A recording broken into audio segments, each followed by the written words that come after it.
Hello friends, ഇന്നൊരു അടിപൊളി സ്ഥലത്താണ് ഞാൻ നിൽക്കുന്നത്. നമ്മുടെ കേരളത്തിലെ ഇടുക്കി ജില്ലയിലെ ഏറ്റവും അറിയപ്പെടുന്ന ഒരു സ്ഥലമാണ് വാഗമൺ. ഏറ്റവും കൂടുതൽ വിനോദസഞ്ചാരികൾ എത്തുന്ന ഒരു സ്ഥലമാണ് വാഗമൺ. വാഗമൺ നിങ്ങൾ വിസിറ്റ് ചെയ്യുമ്പോൾ നിങ്ങൾ മസ്റ്റായിട്ടും വരേണ്ട ഒരു സ്ഥലമാണ് ഇത്. KPMൻ്റെ ഇത് ഒരു അടിപൊളി പാറമടയായിരുന്നു. ഇവിടെ ഒരു കൊട്ട സവാരി, അതുപോലെ തന്നെ ഫിഷ് സ്പാ, അങ്ങനെ പലവിധ സംഭവങ്ങൾ. നമുക്ക് ഇഷ്ടമുള്ള മീനെ പിടിക്കാം, അതുപോലെ ഗ്രില്ല് ചെയ്യുന്ന പരിപാടിയൊക്കെ ഉണ്ട്. സാൽമൺ ഫിഷ്, എത്രമാത്രം സാൽമണിൻ്റെ ഇത് നമുക്ക് അറിയത്തില്ല, ഞാൻ കഴിച്ചിട്ടില്ല. അങ്ങനെ സംഭവങ്ങൾ പലവിധ കാഴ്ചകളുമായിട്ട് നമുക്ക് പോയി കണ്ട് പരിചയപ്പെടാം. അപ്പോൾ എല്ലാവർക്കും വീട്ടിലേക്ക് സ്വാഗതം. ദിവ്ചേട്ടാ, പുറയിൽ നമ്മുടെ ദിവ്ചേട്ടൻ ക്യാമറമാൻ ഉണ്ട്, നമുക്ക് പോയി കണ്ടിട്ട് വരാം.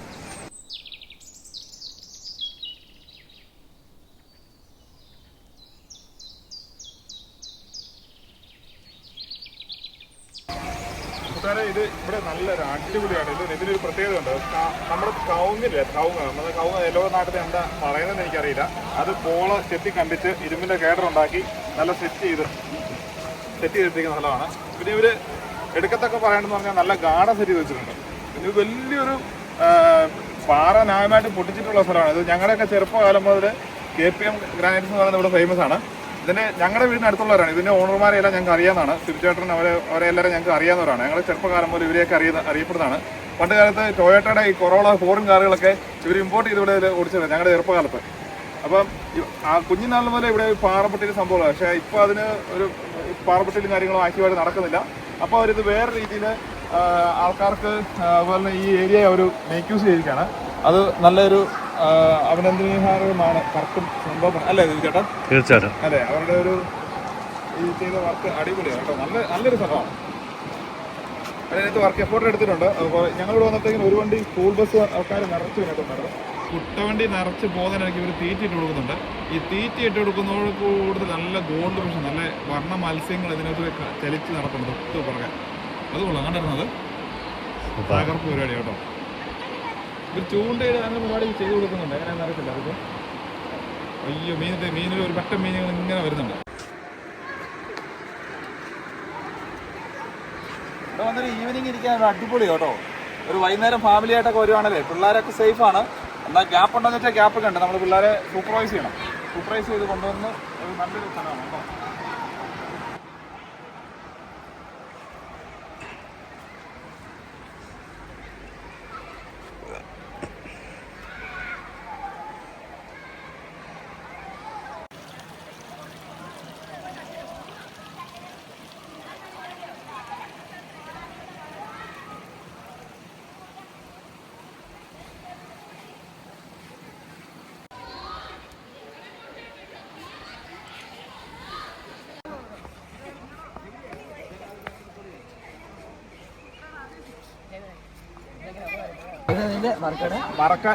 ബ്രസീലില് മറക്കാന സ്റ്റേഡിയം വെച്ചിട്ടുണ്ട്. നെയ്മറും ഇവരല്ല, അതല്ല ഇവരെല്ലാരും അവിടെ ഇല്ല. റൊണാൾഡോ ഏത് ടീമിന്റെ കൂട്ടത്തിലാണ്?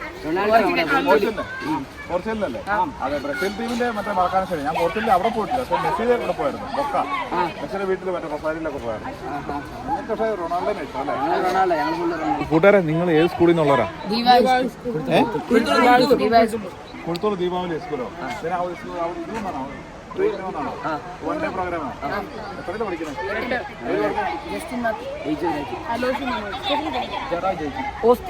ഇവിടെ എങ്ങനെയുണ്ട്? സ്ഥലം എങ്ങനെയുണ്ട്? പൊളിയാണോ? കേട്ടോ, എത്ര രൂപ കൊടുക്കും ഒരാൾ സ്കൂളിൽ? 750 രൂപ. വൺ ഡേ പ്രോഗ്രാമാണ്. വേറെ എവിടെയാ പോയത്? ആസ്വദിക്കുമല്ലോ. എങ്ങനെയുണ്ട്? അതും ഇത് മാത്രമേ ഉള്ളായിരുന്നോ? അതെല്ലാം പോയോ? ഇപ്പൊ ഗ്ലാസ് പിടിച്ചാണോ പൈൻറ്റ്? ഇതാണോ ഏത് ഗ്ലാസ് പിടിച്ചേക്കാളും പൊളി ആണോ? നിങ്ങൾ മീൻ പിടിച്ചോ? കൈ പിടിച്ചു? അല്ല, ഇവിടെ ഗ്രില്ല് ചെയ്യുന്ന പരിപാടി ഉണ്ടല്ലോ, അതുണ്ടോ നടത്തില്ല. പക്ഷെ നമുക്ക് മീനെ തൊടാലോ. അപ്പൊ എത്ര നിങ്ങൾ എട്ടില്ലല്ലേ? അപ്പൊ ഞങ്ങൾ അടിച്ചു പോയിട്ട് പഠിക്കും കേട്ടോ. Okay, thank you. ചേട്ടാ നമസ്കാരം. ഞങ്ങൾ ഈ ഫാമൊക്കെ ചെറിയാണെന്ന് കണ്ടേ. ഞങ്ങള് ഇപ്പറക്കാരാണ്. ഞാൻ പറഞ്ഞത് ഞങ്ങൾ മാറ്റക്കര എഴുതിയിരുന്ന സ്ഥലം.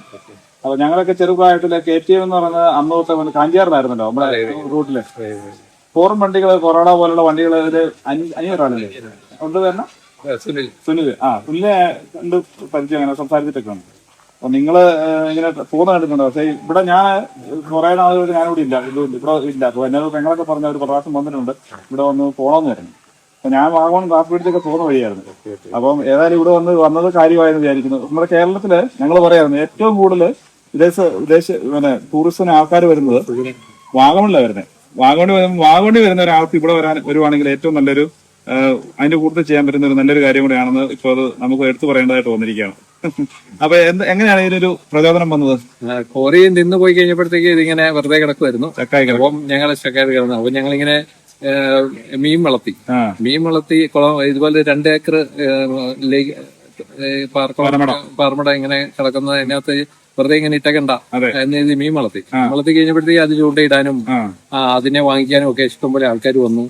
പിന്നെ വാഗമണിന്റെ ടൂറിസ്റ്റ് സാധ്യത നമ്മൾ മനസ്സിലാക്കി ശരിക്കും ആ രീതിയിൽ അങ്ങോട്ട് ഇതിനെ കൺവേർട്ട് ചെയ്തു. ഹോം സ്റ്റേ തീർച്ചയായിട്ടും ഹോം സ്റ്റേ പ്ലാൻ ചെയ്യുന്നുണ്ട്. പിന്നെ അങ്ങനെയാണ് ഇതിനകത്ത് ഞങ്ങൾ ഇട്ടിരിക്കുന്നത് ജാപ്പനീസ് ജാപ്പനീസ് കോഴിക്കാർപ്പാണ്. അത് ശരിക്കും ഭയങ്കര നമ്മൾ മനുഷ്യരുമായിട്ട് നല്ലപോലെ ഇണങ്ങുന്നതാണ്. അപ്പൊ അതിനെ കാണാനും അതിന്റെ കൂടെ ഒന്ന് സഞ്ചരിക്കാനും അപ്പൊ നമ്മള് കൊട്ടവഞ്ചി പോയി കഴിയുമ്പോഴത്തേക്ക് ഇവര് നമ്മുടെ അടുത്ത് വരും. നമ്മുടെ കൈക്കകത്തുനിന്ന് അവര് ഫീഡ് എടുക്കും. ഞാൻ സ്റ്റെപ്പിൽ തീറ്റ കൊടുത്തപ്പോൾ അപ്പൊ അങ്ങനെ അത് ആസ്വദിക്കാനായിട്ടാണ് ആൾക്കാർ ഇങ്ങനെ വരുന്നത്. പിന്നെ ഇവിടെ ഫിഷ് സ്പാ ഉണ്ട്. പിന്നെ ഞങ്ങൾ നല്ലൊരു റെസ്റ്റോറന്റ് ഉണ്ട്. 4 ഷെഫ് ഉണ്ട്. അവര് വരുന്നവർക്ക് നല്ല ഭംഗിയായിട്ട് നല്ല ഫ്രഷ് ആയിട്ട് ഫിഷ് ഒക്കെ എന്ന് പറഞ്ഞാൽ അത്ര ഫ്രഷ് ആയിട്ട് ഇവിടുത്തെ ഫിഷ് ഉണ്ട്. അതുകൂടാതെ സീ ഫുഡ്സ് ഉണ്ട്. എല്ലാം നല്ല ഫ്രഷ് ആയിട്ട് നീറ്റായിട്ടും ആൾക്കാർക്ക് നല്ല ടേസ്റ്റ് ആയിട്ട് കൊടുക്കും. അവര് അതുകൊണ്ട് തന്നെ അത് ആസ്വദിക്കാൻ വേണ്ടി ആൾക്കാർ വരുന്നുണ്ട് ഇവിടെ. ഈ വേറൊരു സജഷൻ പറഞ്ഞപ്പോ വാഗമണി വരുന്ന ആൾക്കാർക്ക് അപ്പം ഇവിടെ സ്റ്റേ പറ്റുന്നില്ല, അതുപോലെ ഫുഡ് കിട്ടാതെ വരുന്ന അങ്ങനെയൊക്കെ ഒരു സംഭവം ഉണ്ട്. അപ്പൊ വാഗമണിയിൽ നിന്ന് ഇവിടെ ഒരു 6-7 കിലോമീറ്ററല്ലേ ഉള്ളൂ. നമ്മുടെ ഷോക്കറ്റ് ചാടി വന്നു കഴിഞ്ഞാൽ 6-7 കിലോമീറ്ററേ ഉള്ളൂ. അപ്പൊ ഇവിടെ നല്ലൊരു മിതമായ നിരക്കിൽ എല്ലാവർക്കും അഫോർഡബിൾ ആയിട്ട് അങ്ങനെ ഒരു ക്ലീൻ സംവിധാനം കൊടുക്കുകയാണെന്നുണ്ടെങ്കിൽ അത് എല്ലാം കൂടെ ഒരു വെടിക്ക് 2 നല്ലൊരു പ്രോജക്റ്റ് ആണ് ഞങ്ങൾ പ്ലാൻ ചെയ്തിരിക്കുന്നത്. എനിക്കൂടെ സ്ഥലമുള്ളവരല്ലേ? തീർച്ചയായിട്ടും. അപ്പൊ വന്ന് കഴിയുമ്പോഴത്തേക്ക് എല്ലാ രീതിയിലും ഈവൻ ഡോമെട്രി മുതല് നല്ല ഇച്ചിരി ക്ലാസ് ആയിട്ടുള്ള ഇതുവരെ ഞങ്ങൾ പ്ലാൻ ചെയ്യുന്നുണ്ട്. നല്ലൊരു കാര്യം. എല്ലാ ആൾക്കാരെയും നമ്മൾ ഉൾക്കൊള്ളിക്കാനായിട്ട് നമ്മൾ ശ്രമിക്കുന്നുണ്ട്. പിന്നെ ഇവിടെ ഞങ്ങളുടെ റേറ്റ് ഒക്കെ എന്ന് പറഞ്ഞാൽ ഞങ്ങള് മറ്റുള്ള കമ്പാരിറ്റീവ്ലി മറ്റുള്ളവരുടെ പുറത്തെ റേറ്റ് വെച്ച് ഒത്തിരി കുറവാണ്. സ്പായ്ക്ക് ഞങ്ങൾ 100 രൂപ വാങ്ങിക്കുന്നുള്ളൂ. 250 രൂപ വരെയാണ് ഇവിടുത്തെ പലയിടത്തെയും നമ്മള് റേറ്റ്. നമ്മൾ അങ്ങനെ ഒരു എല്ലാ രീതിയിലും കൊട്ടവഞ്ചി ആണെങ്കിലും കൊക്കണങ്ങളിലൊക്കെ പോയി കഴിഞ്ഞാൽ 500 രൂപയാണ്. അതുവഴി ഞങ്ങൾ ഇവിടെ 100 രൂപയ്ക്കാണ് ചെയ്യുന്നത്. അടിപൊളി ബിൽഡിംഗ് അവിടെ ഞങ്ങൾ താമസിക്കാൻ തീർച്ചയായിട്ടും. അതെ, നല്ല ആംബിയൻസോടെ ഇവിടെ ഞങ്ങളത് പ്ലാൻ ചെയ്യുന്നുണ്ട്. ഇപ്പൊ നല്ല അടിപൊളിയാകട്ടെ എന്ന് ഞാൻ ആശംസിക്കുന്നു കേട്ടോ.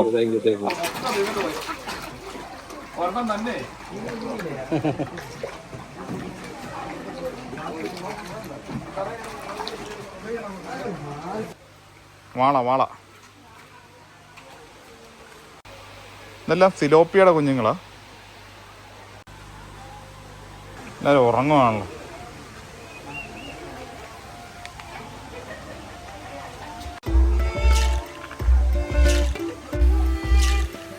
അറിവനല്ലേ?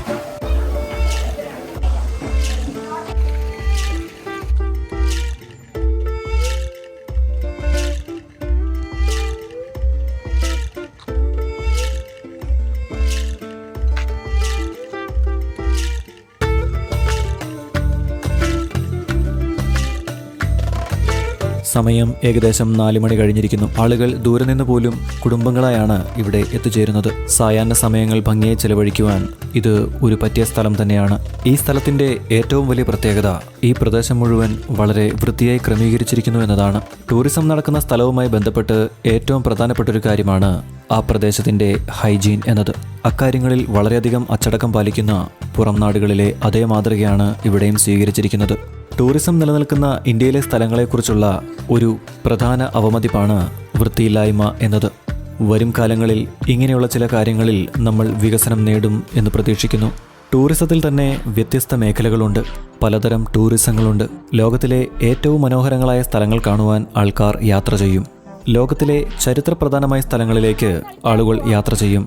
ചരിത്രത്തിൽ ഇടം നേടിയ വ്യക്തികൾ ജനിച്ച നാടുകളിലേക്ക്, സ്ഥലങ്ങളിലേക്ക് ആളുകൾ യാത്ര ചെയ്യും. ലോക മഹാത്ഭുതങ്ങളിലേക്ക് ആളുകൾ യാത്ര ചെയ്യും. പലതരത്തിലുള്ള ഡിസാസ്റ്ററുകൾക്ക് സാക്ഷ്യം വഹിച്ചിട്ടുള്ള നാടുകളിലേക്ക് ആളുകൾ യാത്ര ചെയ്യും.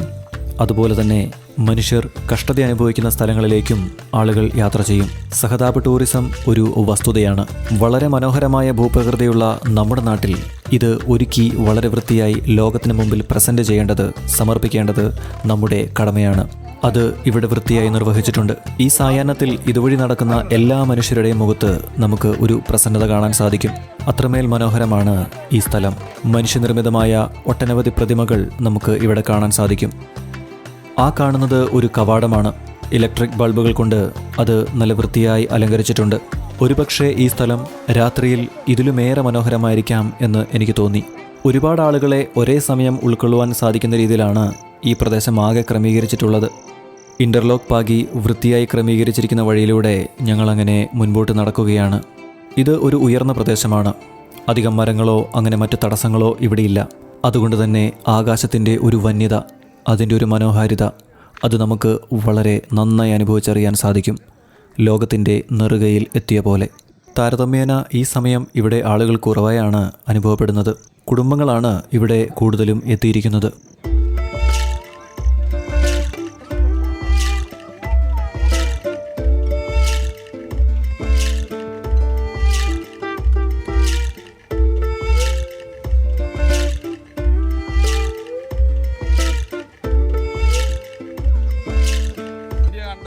ഇത്രയും രാജ്യങ്ങൾ പോയല്ലോ, അപ്പൊ സന്തോഷം യൂട്യൂബ് ചെയ്യുന്നതല്ലേ ചേട്ടൻ എന്നൊക്കെ പറഞ്ഞ് കേട്ട് അന്നേരം ആ കൊച്ചു എന്റെ കൂടെ ഫോട്ടോ എടുത്തു. ഞാൻ പറഞ്ഞു ഞാനൊരു വലിയ ആളൊന്നും അല്ലപ്പാന്ന് പറഞ്ഞു. ഇവർ അതൊക്കെ സമ്പാദിക്കാം. ഞാൻ പറഞ്ഞു അതൊന്നും വലിയൊരു സമ്പാദ്യമൊന്നും ഇല്ല, ഫുൾ ടൈം ജോലി ചെയ്യുന്നുണ്ട്, ആകപ്പാടെ ഒരാഴ്ച വല്ലോ 1-2 ആഴ്ച വല്ലോ പോയി കറങ്ങി പോകുന്നതെന്ന് പറഞ്ഞു. ഞാനൊരാളെ കണ്ടുപിട്ടിയെ, അശ്വിനി അല്ലേ? ഇവിടെ എവിടെ താമസം? ഉണ്ടാക്കിയ നിങ്ങൾ ഷോർട്ട് കട്ട് ചാടി പോകും അല്ലേ? ഞാൻ ഇത് ചോദിക്കാൻ കാര്യേ, ഞങ്ങളുടെ അടുത്ത താമസിക്കുന്നു പറഞ്ഞല്ലോ. ഇപ്പോഴും ഞാൻ വന്നപ്പോഴത്തേക്ക് ഒരു ചേട്ടന്മാർ ഞങ്ങൾ വ്ലോഗ് കാണുന്നതാണ്. അപ്പൊ ഒരു ചേട്ടൻ വ്ലോഗ് ചെയ്യുന്ന ഒരാളല്ലേ എന്നൊക്കെ പറഞ്ഞ് ഞങ്ങൾ ഒത്തിരി സംസാരിച്ചു. ഞങ്ങൾക്ക് ഒത്തിരി ഇഷ്ടപ്പെട്ടു. അപ്പൊ നിങ്ങളിവിടെ എപ്പോഴും വരുമോ? വൈകിട്ടൊക്കെ വരാം. എന്നാ ചെയ്യുന്നേ? ഞാൻ നേഴ്സാണ്. നേഴ്സാണ്. എവിടാണ്? ഞാൻ ദുബായിൽ വർക്ക് ചെയ്യും. ഞാൻ നേഴ്സാണ്. കേട്ടോ, അത് കഴിയുമല്ലോ. ചമ്മനാന്ന് പറഞ്ഞ ആളല്ലേ? ചമ്മനൊന്നുമില്ല. ഏത് വാർഡിലാണ് ജോലി ചെയ്യുന്നത്? ഞാൻ ഇപ്പം നോർമൽ ആയിട്ട് അസിസ്റ്റന്റ് ആയിട്ടാണ് വർക്ക് ചെയ്യണത്. എല്ലായിടത്തും പോകും. വൈറ്റൽസിലുണ്ട്, പിന്നെ ക്ലിനിക്, നമ്മള് ക്ലിനിക്കാണ്, ക്ലിനിക്കിലാണ്. മനസ്സിലായി. ഇതാണ് ഞങ്ങളുടെ ദിവചേട്ടൻ മൈക്കില്ലേ? ഇദ്ദേഹമാണ് നമ്മുടെ ഐ ട്രാവൽ എന്ന് പറഞ്ഞ ഒരു സംഭവത്തിന് നമുക്കൊരു സ്ക്രീനും ഡയലോഗും ഒക്കെ തന്ന മനുഷ്യനാണ് ഈ കാണുന്നത്. സെറ്റപ്പ് സ്ഥലം കേട്ടോ. തണുപ്പൊന്നുമില്ല, നല്ല കുളിര് പോയി ഇടുന്നുണ്ട് ഇവിടെ. നല്ല വിന്തിയാ. ഇവിടെ ഒത്തിരി ഇത് കാഴ്ചകളൊന്നുമല്ലോ പുതുതായിട്ടേ. അതെ അതെ. മൊട്ടക്കുന്നിൽ നിൽക്കണമെന്നില്ല, പക്ഷെ ഇവിടെ വന്നാൽ ഇത് മൊട്ടക്കുന്നായതുകൊണ്ട് നല്ലൊരു വൈബാ. ഒരുപാട് നാളുകൾക്ക് ശേഷമാണ് ഞാനിപ്പോൾ നാട്ടിലെത്തിയിരിക്കുന്നത്. എനിക്ക് ഏകദേശം 1 മാസമായിരുന്നു അവധിയുണ്ടായിരുന്നത്. ഇപ്പോൾ ഏകദേശം അത് അവസാനിക്കാറായിരിക്കുന്നു. 2 ദിവസത്തിനുള്ളിൽ എനിക്ക് തിരിച്ച് ഓസ്ട്രേലിയയിലേക്ക് പോകേണ്ടതായുണ്ട്. തുടർന്ന് അവിടുന്ന് മറ്റു രാജ്യങ്ങളിലേക്കുള്ള പര്യടനം ആരംഭിക്കുകയും ചെയ്യും. നമ്മുടെ സ്വന്തം നാടിൻ്റെ മുറ്റത്തുകൂടി ഞാനിപ്പോൾ നടക്കുകയാണ്. നമ്മുടെ സ്വന്തം നാടിൻ്റെ ആകാശത്തിന് കീഴിലൂടെ ഞാൻ നടക്കുകയാണ്. നമ്മുടെ നാട്ടിൽ നിന്ന് പുറത്തുപോയി ജോലി ചെയ്യുന്ന ഓരോ മലയാളി മനുഷ്യൻ്റെയും ഉള്ളിൽ ഉള്ള ഒരു വെമ്പലാണ് നമ്മൾ ഇപ്പോൾ കാണുന്ന ഈ ആകാശവും ഈ പ്രകൃതിയും ഇവിടുത്തെ മണവും, അങ്ങനെ എല്ലാം. തിരിച്ചു പോകുവാൻ വളരെ ചുരുങ്ങിയ സമയമേ ഇനി എൻ്റെ മുൻപിലുള്ളൂ. അതുകൊണ്ട് തന്നെ ഒരു കുന്ന് ചിന്തകളാണ് ഇപ്പോൾ എൻ്റെ മനസ്സിനെ അലട്ടിക്കൊണ്ടിരിക്കുന്നത്. ഇനി എപ്പോഴാണ് ഞാൻ ഈ നാട്ടിലേക്ക് വരിക? ഇനി എപ്പോഴാണ് ഞാൻ ഈ പ്രകൃതിയിൽ, ഈ ആകാശത്തിന് കീഴിൽ ജീവിക്കുക? കുറേ വർഷങ്ങൾക്ക് ശേഷം കഴിഞ്ഞ കുറച്ച് നാളുകളാണ് ഞാൻ പച്ചയായി ജീവിക്കുന്നത്. ഹൈറേഞ്ചിലെ ഈ നാട്ടിലെ എൻ്റെ നിഷ്കളങ്കരായ മനുഷ്യർക്കിടയിൽ. ഇവിടുത്തെ ചെറിയ ജംഗ്ഷനുകൾ, തോടുകൾ, പുഴകൾ, പറമ്പുകൾ, തേയില, ഏലം, അങ്ങനെ ഞാൻ ഏറ്റവും കൂടുതൽ പ്രണയിക്കുന്ന എൻ്റെ നാട്ടിലെ എൻ്റെ പ്രകൃതിയോട് ഏറ്റവും കൂടുതൽ ഇണങ്ങി ജീവിച്ച എൻ്റെ വളരെ കുറച്ച് നാളത്തെ ഓർമ്മകളുടെ ഭാണ്ഡവും പേറി ഞാൻ ഈ എപ്പിസോഡ് ഇവിടെ അവസാനിപ്പിക്കുകയാണ്. ഇനി മറ്റൊരു രാജ്യത്ത് വെച്ചാണ് നമ്മൾ അടുത്ത എപ്പിസോഡിൽ കണ്ടുമുട്ടുവാൻ പോകുന്നത്. എൻ്റെ യാത്രയിൽ എൻ്റെ കൂടെ പങ്കാളികളാകുവാൻ ഈ ചാനൽ സബ്സ്ക്രൈബ് ചെയ്യുക. ഈ വീഡിയോ എല്ലാ പ്രവാസികൾക്കുമായി സമർപ്പിച്ചുകൊണ്ട് നന്ദി.